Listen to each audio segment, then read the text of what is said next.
Hi hello welcome to கட்டுறது சமையல்.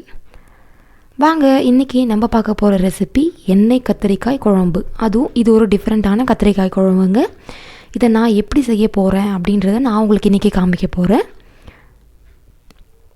இது நம்ம கலக்கா கொட்டையில் செய்ய போகிறோம் இந்த எண்ணெய் கத்திரிக்காய். வாங்க வீடியோக்குள்ளே போகலாம். நம்ம சேனலில் இப்போ தான் ஃபஸ்ட் டைம் பார்க்குறீங்கன்னா அப்போ மறக்காமல் சப்ஸ்கிரைப் பண்ணிக்கோங்க. அப்படியே பக்கத்தில் இருக்க பெல் ஐக்கானையும் ப்ரெஸ் பண்ணிக்கோங்க. இதுக்கு தேவையான அளவு நான் கத்திரிக்காய் இந்த மாதிரி கட் பண்ணி எடுத்துருக்கேன். ஒரு வெங்காயம், ஒரு தக்காளி, பூண்டு, தேங்காய். இப்போ ஒரு கடாய் வச்சு அதில் எண்ணெய் ஊற்றியாச்சு. ஒரு 4 டேபிள் ஸ்பூன் எண்ணெய் ஊற்றிக்கோங்க.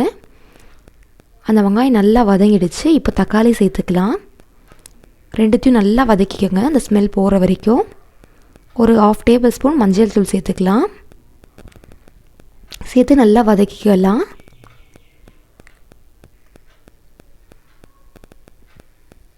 இப்போ அந்த தேங்காய் எடுத்து வச்சோம் இல்லைங்களா, அந்த தேங்காவையும் இதில் ஆட் பண்ணிக்கலாம். சும்மா ஒரு 3லேருந்து 4 குட்டி குட்டி தேங்காய் எடுத்திங்கன்னா போதுங்க. இப்போ இதுக்கு தேவையான அளவு வீட்டிலேயே அரைச்ச சாம்பார் தூள் எடுத்துக்கலாம். ஒரு 4லேருந்து 5 டேபிள் ஸ்பூன் சாம்பார் தூள் சேர்த்துக்கிறேன். இப்போ ஒரு மிக்ஸி ஜாருக்கு மாற்றிக்கலாம். நல்லா ஆறட்டும்.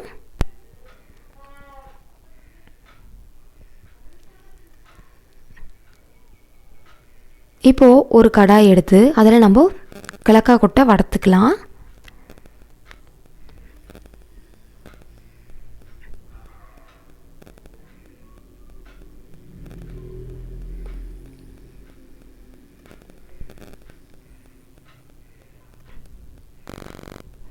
கலக்கா கொட்டையை நல்லா வறுத்து எடுத்துக்கோங்க. இது நல்லா ஆறட்டும். அதுக்கப்புறம் நம்ம இதை அரைச்சிக்கலாம். இது தோல்லாம் ரிமூவ் பண்ணாதீங்க, அப்படியே அரைச்சிக்கோங்க.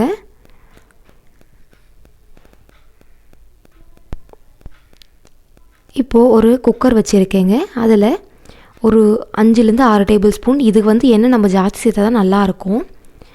1 டேபிள் ஸ்பூன் கடுகு, 1 டேபிள் ஸ்பூன் சீரகம்,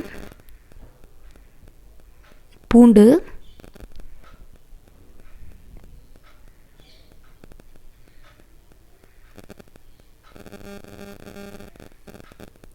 பூண்டு நல்லா வதங்கட்டும்.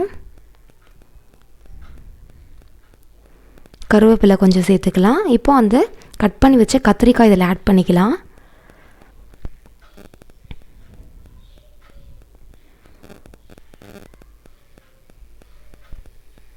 நல்லா வதக்கி விடுங்க கத்திரிக்காவை. இப்போ அந்த மசாலாவை நம்ம இதில் ஆட் பண்ண போகிறோம். நல்லா அரைச்சி எடுத்தாச்சு.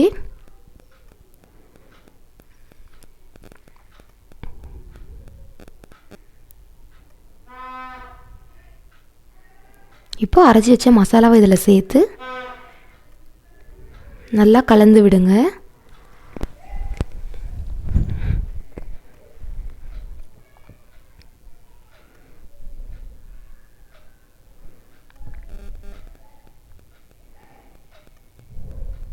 இப்போ நல்லா கலந்தாச்சு. இப்போ நல்லா கொதிக்கும் இல்லைங்களா, அந்த ஸ்டேஜில் தான் நம்ம புளி ஊற்ற போகிறோம்.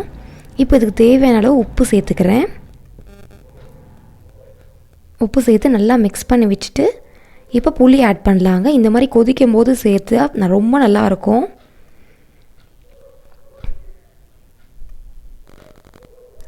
இப்போ புளி ஊற்றியாச்சு. நல்லா கலந்து விட்டுக்கலாம்.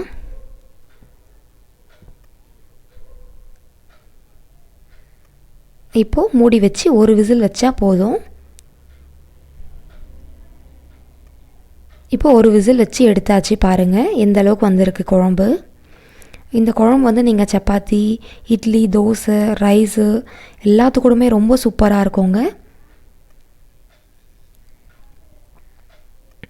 இப்போ இந்த மாதிரி ஒரு கரண்டியில் நல்லா கலக்கி விட்டுட்டு இப்போ அரைச்சி வச்சு அந்த கலக்கா இருக்குது இல்லைங்களா, அதை நான் இந்த மாதிரி நல்லா பொடியாக அரைச்சி எடுத்துருக்கேன். அதை இதில் ஆட் பண்ண போகிறோம்.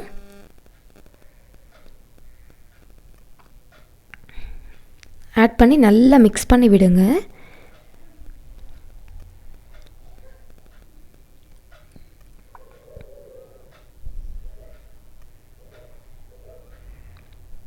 பாருங்கள், சூப்பரான எண்ணெய் கத்திரிக்காய் குழம்பு ரெடி. கண்டிப்பாக இந்த மாதிரி நீங்கள் ட்ரை பண்ணி பாருங்கள், ரொம்ப நல்லாயிருக்கும். உங்களுக்கு இந்த வீடியோ பிடிச்சிருந்தா லைக் பண்ணுங்கள், உங்கள் ஃப்ரெண்ட்ஸ் அண்ட் ஃபேமிலிக்கு ஷேர் பண்ணுங்கள். நீங்கள் இன்னும் என்னோடய சேனலை சப்ஸ்கிரைப் பண்ணலைன்னா அப்போ மறக்காமல் சப்ஸ்கிரைப் பண்ணிவிட்டு பாருங்கள் ஃப்ரெண்ட்ஸ்.